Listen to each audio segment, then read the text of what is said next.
Xəyal müəllim, siz necə 5 ildən sonra döyüş keçdiyin yerlərə yenidən görməyə hazırsınız?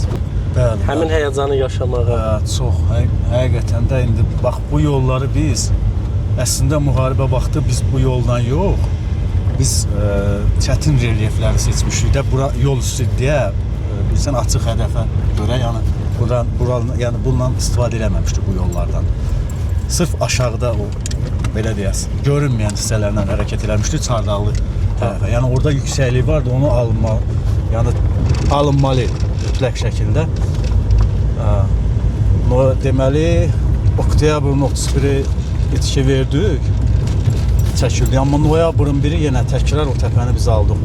Həmin döyüşdə Saatlı şəhidi Məmişov Qədir o yanımda şəhid oldu.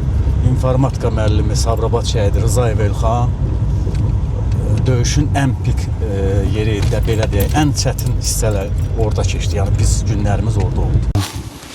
Deməli bax bizim bölük bu istiqamətdə hücuma hazırlaşırdıq.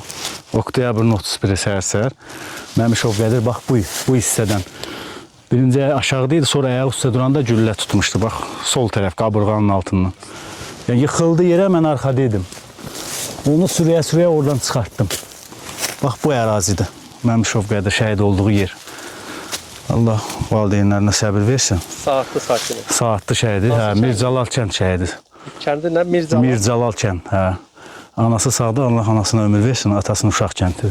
Yəni eyni gündə gəlmişdik müharibəmə. Bu ərazidən onu çıxarmışam. Allah səbir versin. Yəni pis vəziyyətdə, yəni bax buradan. Hətta yoldaşı hamile idi, dedi ki, bəs mən apar qızımı görüm, yəni qismət olmadı. Noyabrın 14-də qızı dünyaya gəldi.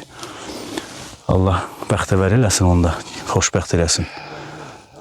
O belə, bizim ən qızğın döyüşümüz bax bu ərazidir. Bax bu hissə.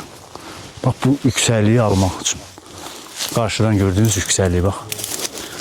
Çox sayda erməni var idi bax orada. Allah rəhmət eləsin. Allah rəhmət eləsin.